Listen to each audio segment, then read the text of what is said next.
All right, fire it up. Just do your thing here, bud. Nobody's any better at this than you are. That's fine. Take a deep breath. Give them hell at the end. You like this? Fight like hell like we do every week. You are the best here. Brett, be affirmative. You told me to get on. Info. Ready. Ready. Go slow. Green, green, green. Lock it down, lock it down. I'm destroyed, and I just got drove through like 6 times on the 14th. What the f*** is he thinking? That is the stupidest thing I've seen in my career. Literally. Everything you described is accurate. Haven't even finished the second stage yet. Half the field's wrecked. Hell yeah! 11 got it. Proud of you there, Matt. Good job, pal. Thanks, man. Good job all day. Great work, my man. Great work. Keep putting yourself in position, we'll win our share, right? We got one back today, brother. Good job. 10-4, great job, guys.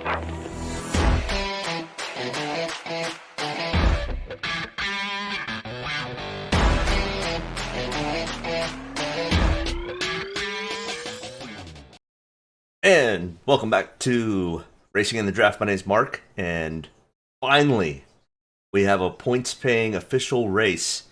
It was great to have the LA Coliseum 2 weeks ago, but we are now ramped up and ready. The duels have been finished, and we have our starting order for the Daytona 500 this Sunday. Make sure that you jump into DraftKings or Fantasy and try to either win you some money or win you some bragging rights with your friends. Either way, thanks for joining me. We are at Daytona this week. It is the first race of the season, and if any indication of the last many years and last year's Daytona 500, we should expect the big one. Last year we had 2 big ones. The one currently watching was the one at the going into turn 3 of the final lap, where Joey Logano decided he would famously try to block. He did that last night in the duel race and didn't quite have that same aspect for everybody else, but it definitely caused him winning the race last night. So Joey Logano up to his normal antics and blocking. Hopefully he has, I would say, learned his lesson, but more than likely he will probably try to block again if he is in that position. So, but either way, excited for the year to get started, excited for you to join me every week as I break down all of the happenings in the world of NASCAR or NASCAR Cup Series and DraftKings and a little bit of regular fantasy. But this week, like I just said, we are at the Daytona Super Speedway. It is a track type, of course, super speedway. We are 2.5 miles in length, 31 degrees in the corners.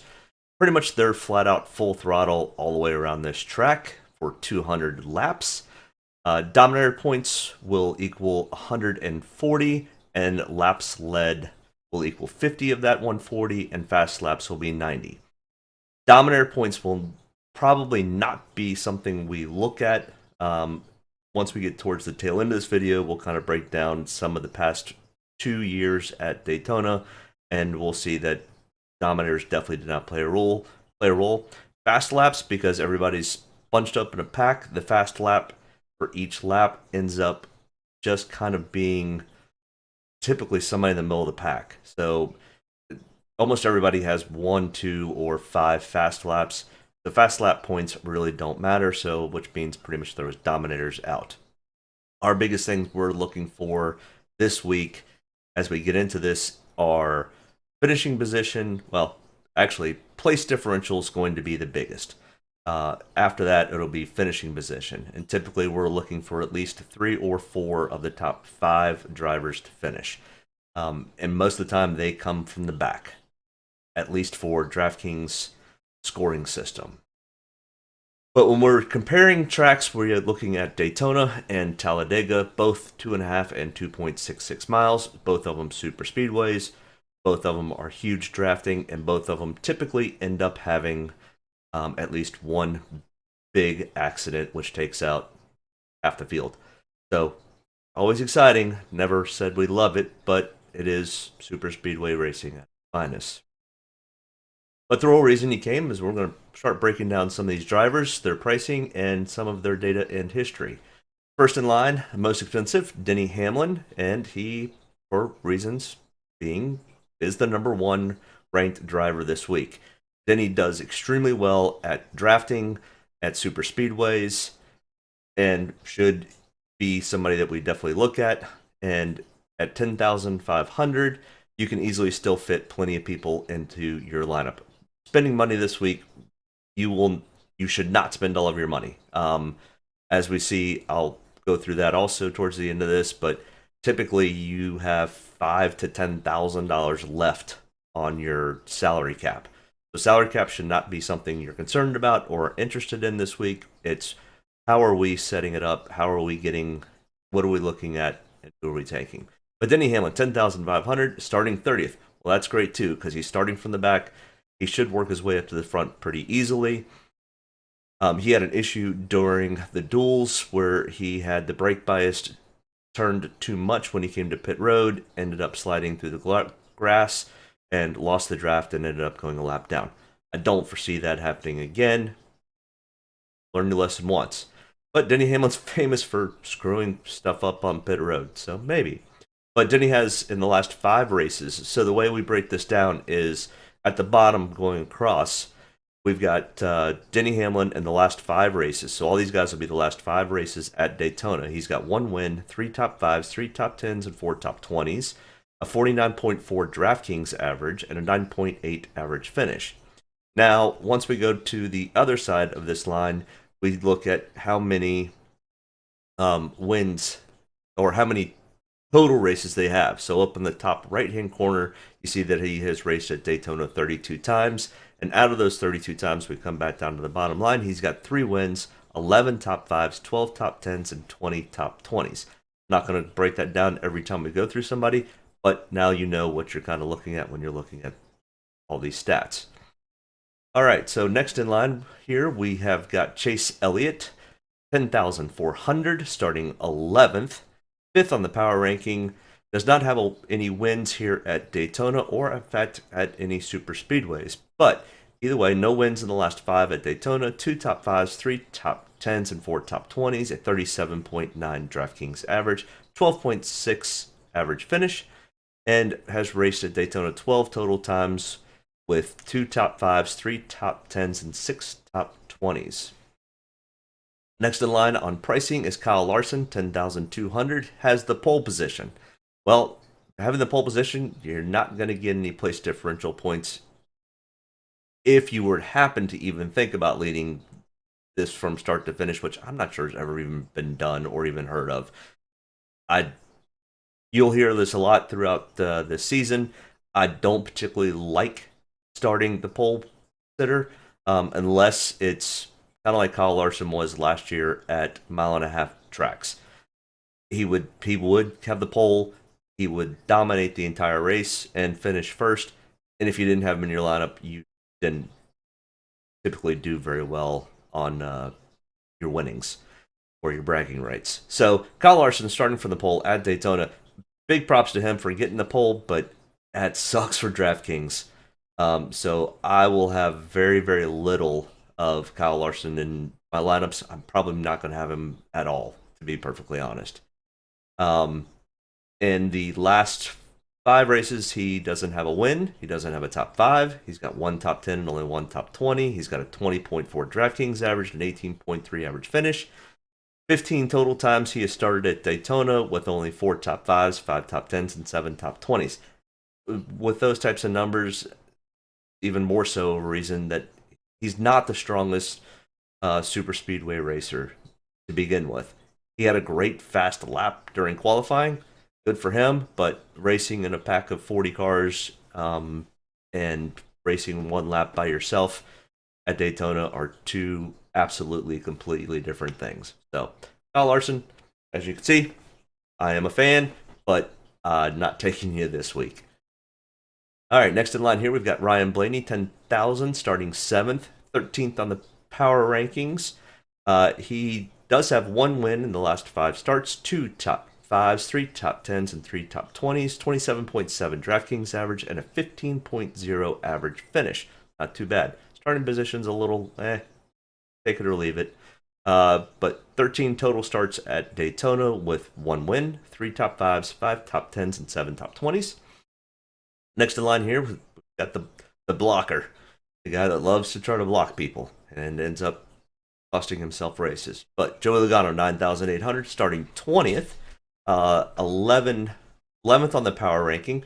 Joey always seems to run really well here and screws it up. So maybe he'll figure it out. But in the last 5 races, he has no wins, no top 5s, no top 10s, 1 top 20, a 13.0 DraftKings average, and a 12.3 average finish. He started at Daytona 20 total times with 1 win. He does have 1 win. 6 top 5s, 9 top 10s, and 15 top 20s. Next in line here, we have got Kyle Busch, 9,600, starting 10th. And a great starting spot for DraftKings, but good for him. 26th on the power ranking, mostly because of where he is starting, and he hasn't had the best luck at super speedways in the last few years. No wins and only 2 top 20s in the last 5 starts at Daytona. 4.9 DraftKings average, 25.4 average finish. 33 total starts at Daytona. He does have a 1 win at Daytona, but no Daytona 500 wins. And 8 top 5s, 9 top 10s, and 18 top 20s. All right, next in line, William Byron, 9,400, starting 23rd. And 11th on the power ranking, mostly because of his okay starting spot. It's going to work out hopefully well for DraftKings, but he does have a win here, not in the 500 race, but in the fall race, which is 400 miles or 160 laps. 2 top 5s, 2 top 10s, and 2 top 20s, and 8.2 DraftKings average. Yeah, the races he has not done well, he's not done well. 21.4 average finish. 8 total starts here at Daytona, and same stats, 1 win, 2 top 5s, top 10, top 20s. All right, next in line here, we have got Kevin Harvick, 9,200, starting 22nd, 3rd on the power ranking. Kevin races very well here, does have a Daytona 500 win to his credit. Not in the last 5 races, though. But in those last 5 races, he does have 2 top 5s, 2 top 10s, and 4 top 20s. A 23.6 DraftKings average and a 14.8 average finish. 41 total starts here at Daytona, which is the most of active drivers along with Kurt Busch. Out of those 41 total starts at Daytona, he does have 2 wins, 11 top 5s, 16 top 10s, and 25 top 20s. Kevin's typically a fairly good, consistent plate racer, so somebody to keep an eye on who potentially could move himself up into at least a top 5 spot, giving us a lot of PD upside. Next in line, Kurt Busch, the other guy with 41 total starts here at Daytona. Kurt is 27th on the power ranking, starting 17th. Got himself into a new ride with 2311 and the number 45 Monster Energy car. Congrats to him on getting that new ride and helping that team out. But with that being said, Kurt, in the last 5 starts at Daytona, has no wins, no top 5s, 1 top 10, 2 top 20s, a 14.4 DraftKings average, 22.2 average finish, 1 win out of his 41 total starts with 13 top 5s, 18 top 10s, and 21 top 20s. All right, next in line here, we've got Martin Truex Jr. at 8,800, starting 14th. 15th on the power ranking. Martin has never won on a super speedway, has always kind of been in the wrong spot at the wrong time. But with that being said, in the last 5 races here, he has 1 top 5, 1 top 10, 1 top 20, 15.2 DraftKings average, and a 20.4 average finish. He has started at Daytona 29 times, and out of those 29, he's got 3 top 5s, 4 top 10s, and 14 top 20s. All right, next grouping here starts off with Alex Bowman at 8,600. Outside pole, super fast. He's going to be up there with Kyle Larson. I think he and Kyle could easily lead the first 30 laps till they have their first round of pit stops. And then at that point, I think they end up falling to the back if there's not something that happens earlier. These guys will probably race fairly clean, at least up front for, at least through the first stage, maybe even the second stage. But I think after the first pit stops, I think the Hendrick team's going to get shuffled. One of them's going to end up having a bad pit stop or a slower pit stop, and we'll get shuffled into the middle of the pack. And at that point, having the first or second guy doesn't give you in. But either way, so that's why Alex is 38th on the power ranking out of 40 drivers. He also is not great at super speedway racing with, in the last 5 at Daytona, 2 top 10s and 2 top 20s, a 12.0 DraftKings average and 19.8 average finish. 11 total starts at Daytona with no top 5s, 3 top 10s, and 6 top 20s. Next in line here, we've got Austin Dillon, 8,400, starting 36th, power ranking 2nd. Yeah, I expect Austin's a really good plate racer. He's very patient, tends to find himself in the right spot at the right times, has won at Daytona previously, and in the last 5 races, he does have 1 top 5, 2 top 10s, 3 top 20s, a 27.0 DraftKings average, and a 17.2 average finish. I really like Austin Dillon's starting spot. To give us a lot of PD upside here, I will be taking a decent amount of Austin Dillon. But he'll be very chalky, so either way, we're going to have to mix somebody in here who will not be chalky, because I think Denny's going to be chalky and Austin will be chalky. 17 total starts at Daytona with 1 win, 3 top 5s, 9 top 10s, and 13 top 20s. Bubba Wallace, our Super Speedway winner last year at Talladega in the rain-shortened race, but either way, a win is a win. Congrats to Bubba on that. 6th on the power ranking, starting 16th. Bubba always seems to run fairly well at these super speedways. Just kind of understands the draft pretty well and typically has himself in the right place at the right time. 8,300 is his pricing, starting 16th. And out of the last 5 starts at Daytona, he's got 2 top 5s, 3 top 10s, 5 top 20s, a 43.7 DraftKings average, and a 9.8 average finish.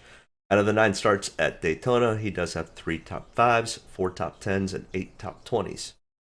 Pretty consistent. 8 out of the 9 starts at Daytona. He finished in the top 20. All right, Brad Keselowski, one of our winners yesterday at in the first duel race. Brad's priced at 8,200. Because of that win, gives him the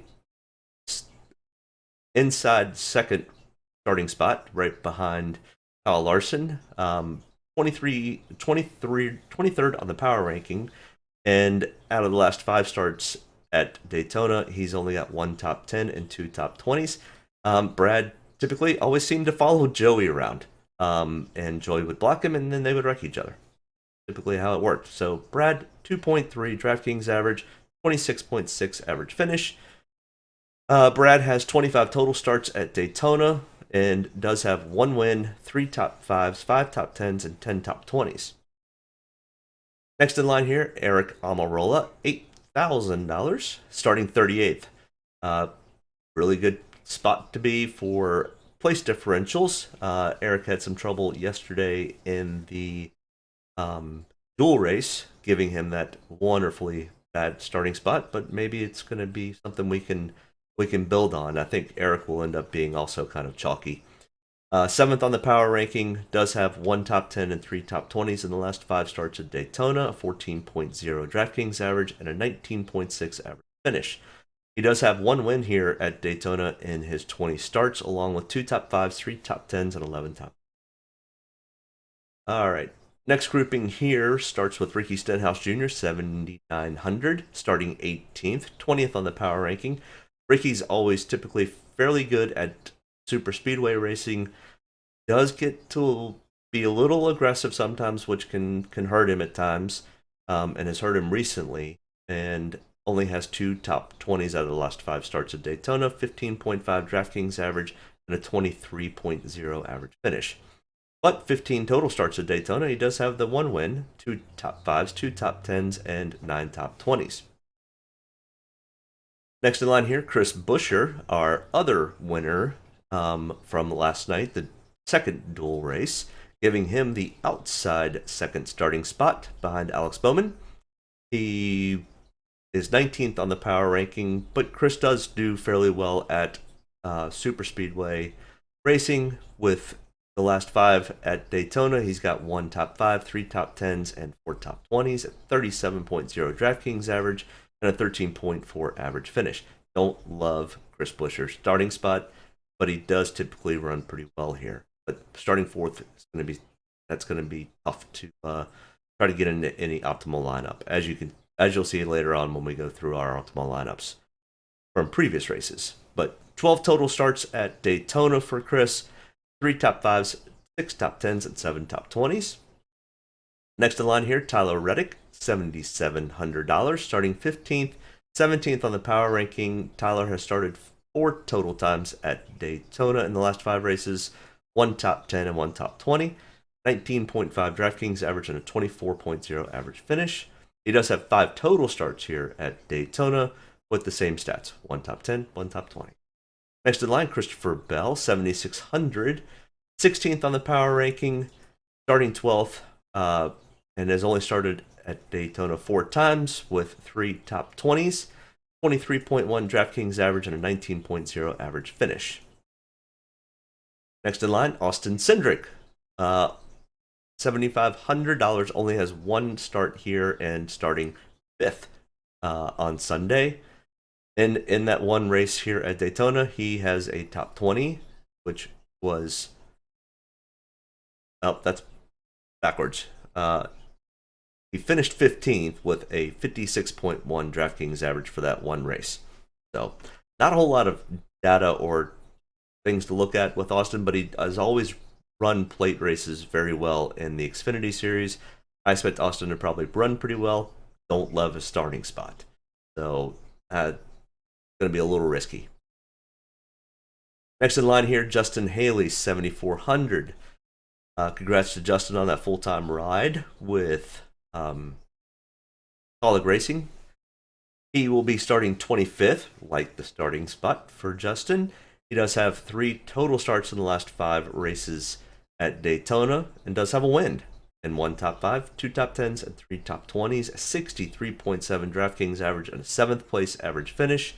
Justin just understands super speedway racing probably as well as Denny does.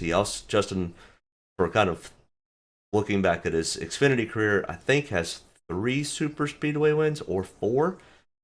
He just understands it. I really like Justin Haley this weekend. I really like his starting spot. I think there's a good chance for him to have a lot of PD upside, as long as he can miss the big one. All of these guys are susceptible to be tied up into the big one.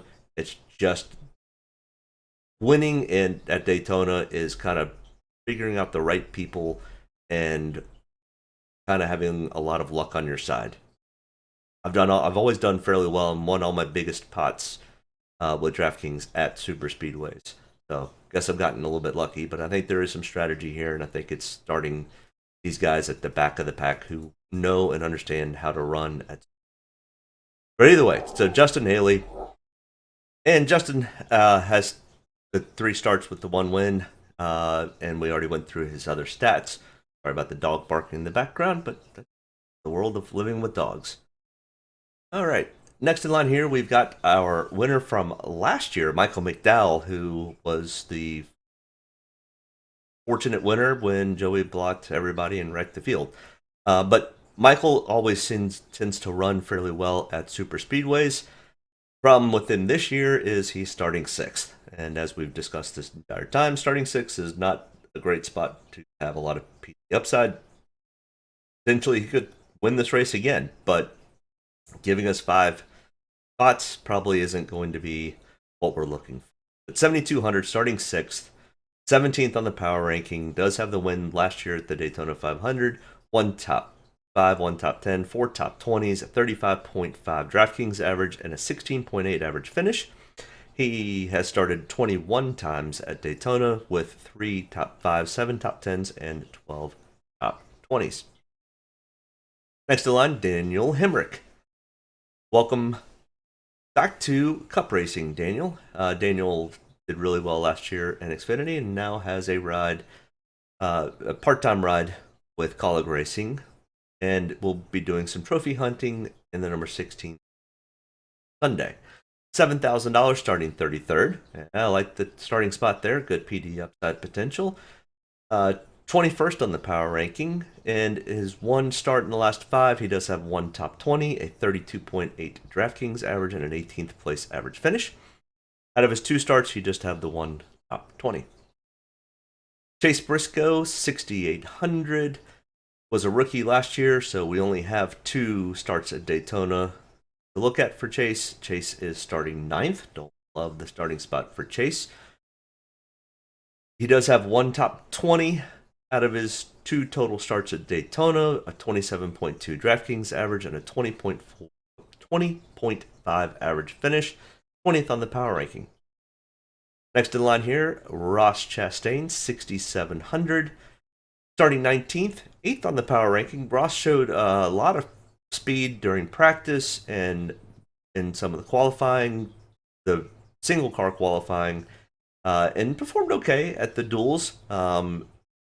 Got a decent PD upside here. I think Ross may be a decent person to probably look at. I doubt he's going to be a favorite to win, but he could easily finish in the top 3, 4, 5, which would give us a lot of good PD upside. But Ross Chastain starting 19th, 1 top 10, 3 top 20s in the last 5 starts at Daytona, 36.7 DraftKings average and a 20.2 average finish. 7 total starts here at Daytona with 2 top 10s and 4 top 20s. All right, our next grouping here, we've got Cole Custer at 6,500, starting 31st. Probably some decent PD upside here. 23rd on the power ranking. Does have only 4 total starts here at Daytona with 1 top 20, a 13.8 DraftKings average, and a 24.0 average finish. Greg Biffle. The Biff is back. He will be racing for NY Racing. So, congrats to Greg for making it back. He's 54 years old. I think he'll do better than, was it that started last year that just didn't even make it 2 laps before they were done. I think Greg will actually perform fairly well. He has a lot of experience on super speedways in his past. But welcome back, at least for one race, Greg. Good to have you back. He has 28 total starts here at Daytona. He does have a win, 3 top 5s, 9 top 10s, and 16 top 20s. This car is completely different, but hey, we don't have much data, so that's why he's got a power ranking of 38. I don't think Greg will end up doing well. I think he'll finish middle to towards the back of the pack. Once again, it's all about missing the big one. This race is anybody's race, especially with this new gen car. Everybody's got on a very level, equal playing field. Harrison Burton, welcome to Cup Racing, sir. This will be Harrison's first start in the Cup Series. That will count for points at least. He did race in the duels, and he did race at LA 2 weeks ago. But 6,200, starting 8th. Don't love the starting spot for Harrison. So, with that being said, get a power ranking of last. Doubtful I have much of any of Harrison Burton. It's also be the longest race that Harrison's ever raced in. So, that's all I got for Harrison. Good luck to him. Erik Jones, 6,000, starting 13th, 25th on the power ranking. Does have 1 top 20 in the last 5 starts at Daytona with a 12.7 DraftKings average and a 28th place average finish. And 10 total starts here at Daytona. He does have 1 win, 2 top 5s, 3 top 10s, and 5 top 20s. I wish his starting spot was a little bit worse, but maybe have a sprinkling of Erik. Daniel Suarez, 5,800, starting 21st, 36th on the power ranking. He just always seems to have bad luck at super speedway. I don't know what it is. He always seems to run pretty well, and then he gets into trouble. He's kind of like Joe. He just always seems to find trouble at super speedways. But hopefully, maybe his luck will change this year. But he's starting 21st. 1 top 10, 1 top 20 in the last 5 starts, 10.0 DraftKings average, and a 25th place average finish. 10 total starts, 1 top 10, and 4 top 20s. All right, we're getting towards the end here. Next grouping, Landon Castle, 5,600, starting 27th. 30th on the power ranking. I don't mind Landon Castle. I'll probably have a sprinkling of him. Starting 27th, there's decent PD upside here. Landon will probably roll in the back of the pack for a little while and then work his way up later in the race. As long as he misses any altercations, he may have a pretty good race for us. 2 total starts in the last 5 races with 1 top 20, 31.1 DraftKings average, and a 24th place average finish. He does have 16 total starts here at Daytona, and 5 of those 16 he has finished in the Noah Gragson. Noah, welcome to the Cup Series. We're running for Beard Motorsports.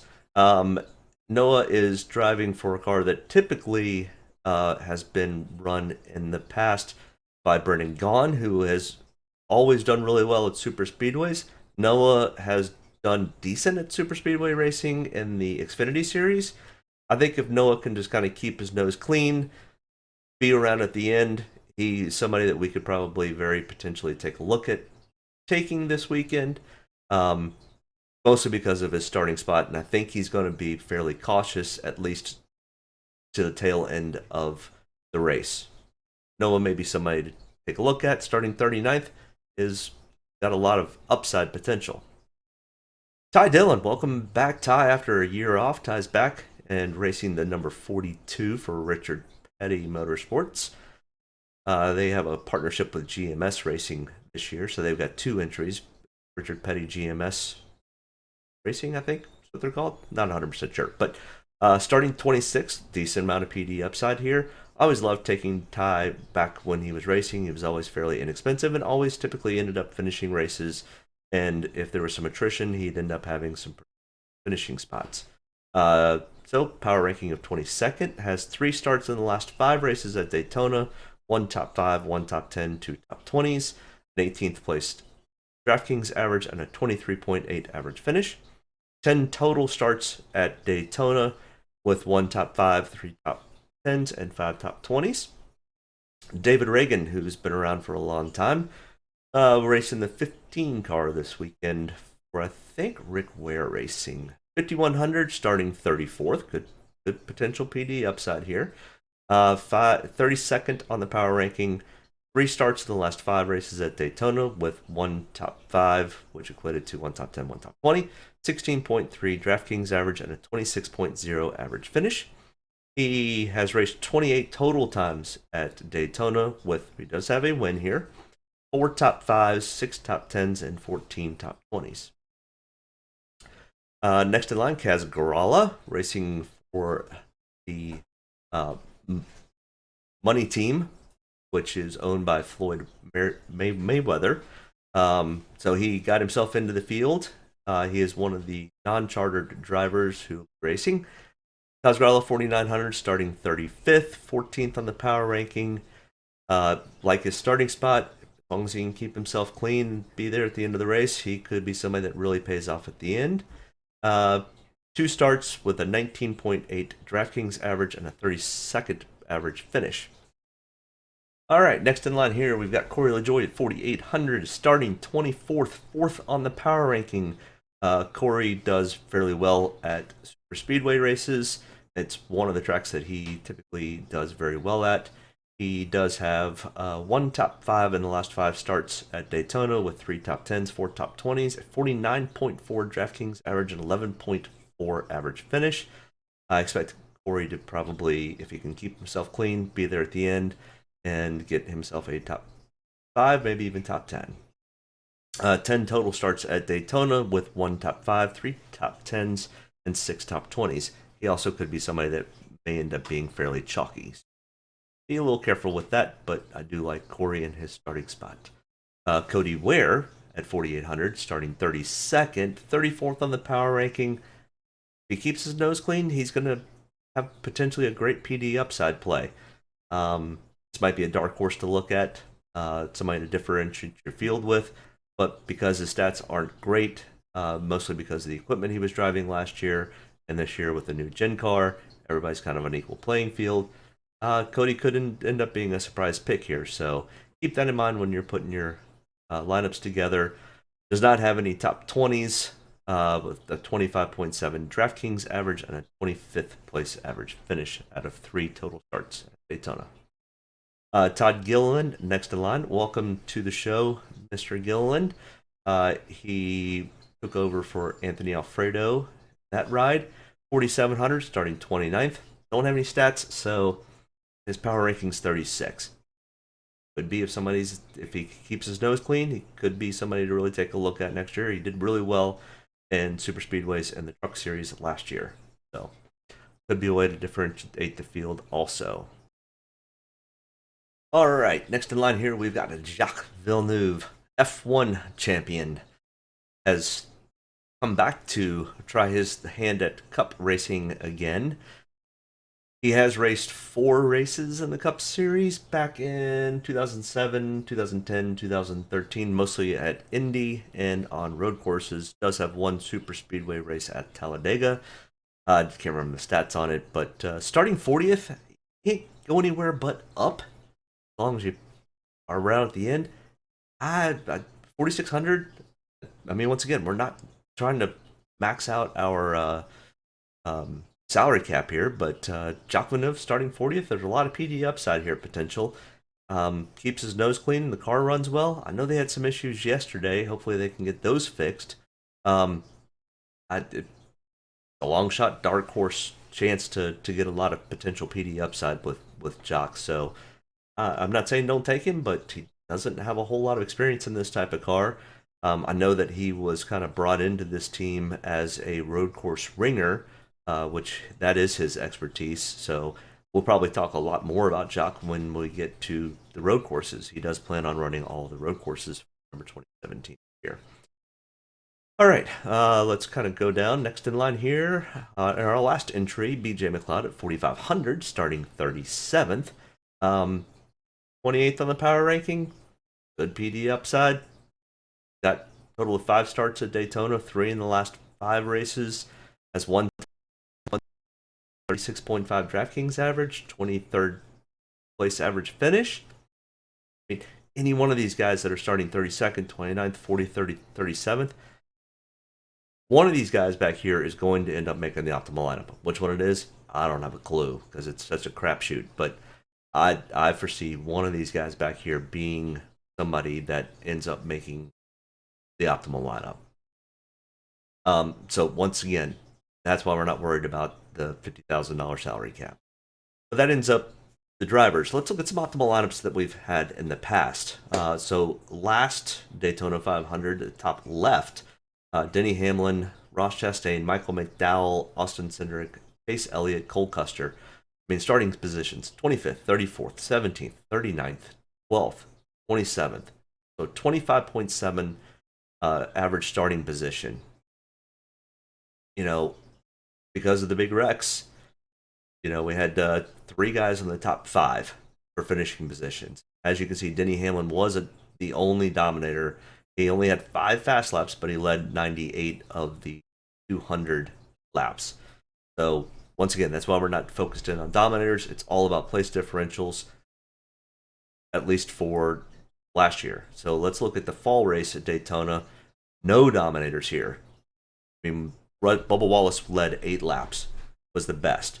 But starting positions of 23rd, 20, 24, 28, 36. Chris Buescher had the best at 13th and ended up finishing 2nd. We didn't even have the race winner from the fall race making the optimal lineup.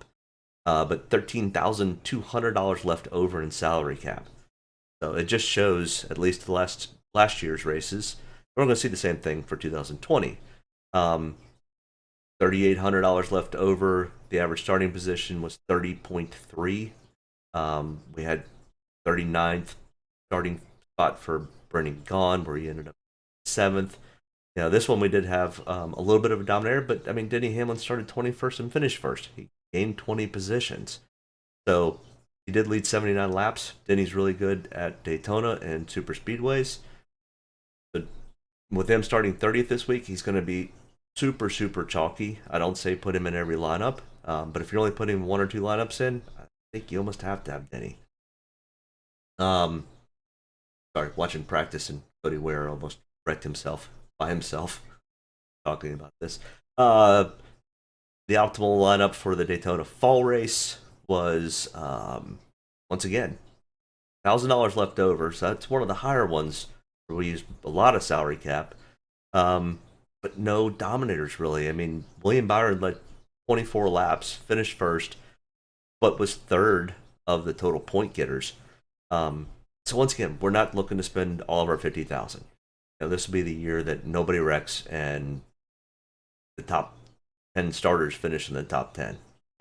It won't happen. Somebody will end up, they're racing too close together. If one person has a mistake, 15 other people are collected in that mistake. So let's review. Dominators, once again, top left, I'm not that concerned about. I'm not that interested, but I will put who I think potentially might lead a lot of laps, and that could come from people that are starting up front. Kyle Larson, Brad K, Michael McDowell, all starting 1, 3, 6. Our real spot that we need to focus in on is the top right, place differentials. Denny Hamlin starting 30th, Austin Dillon starting 36th, Kevin Harvick starting 22nd, Corey LaJoie starting 24th, Eric Almirola starting 38th. And then any of those guys that start 37, 38, 39, 40, all potentially could easily be somebody to take a look at.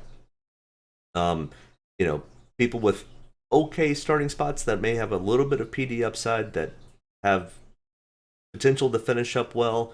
Bubba Wallace is definitely one of those. Austin Cindric has always done well in the Xfinity car at super speedways. Martin Truex has just always seemed to have bad luck at super speedways. I have a feeling one of these years it's going to turn around. Not saying it's this year. I don't know. Starting 14th, there is a potential of some PD upside. So any of these guys, Christopher Bell, Chris Buescher, Kyle Busch, Kurt Busch, all potentially could finish in the top 5. And that's kind of what we're looking for. Who's going to finish in the top 5 and who's going to come from the back of the pack. All right. With that being said, I think that's pretty much all I've got for this week. I'm super excited for this week. We've got the truck race tonight. We've got, by the time this gets uploaded, truck race will probably have already started. We've got the Xfinity and ARCA race. We can't bet on the ARCA race, but the Xfinity race tomorrow. And then Sunday, it's Daytona 500. And we're back. And we're back every week except for Father's Day week, all the way until almost Thanksgiving. So come back. Make sure you hit that smash like, subscribe button. Join me every week. Let me know how you did. I'd love to know if some of the advice and some of the data I gave you helped end up winning either your regular fantasy on NASCAR.com or if you're playing DraftKings and you end up taking down the big pot. Let me know. I'd love to know, and if I did help you out, I definitely would love to hear about it. So, you guys have a great week. Good luck this weekend, and we'll see you next week. Bye. Take a good deep breath.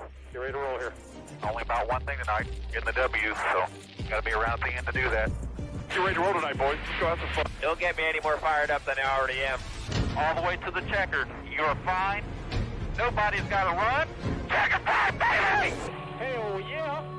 Proud of you there, Matt. Good job, pal. Thanks, man. Good job all day. Great work, my man. Great work. Keep putting yourself in position. We'll win our share, right? We got one back today, brother. Good job. Great job, guys. Excellent work, my man. Excellent work. Thank you. Man, that's awesome. Set out with a goal and got it here, bud. Thank you very much. Really proud of you, man. Drove your butt off tonight. We had the fastest car here, bud. Probably killed our deal there. Just feel like I gave one away.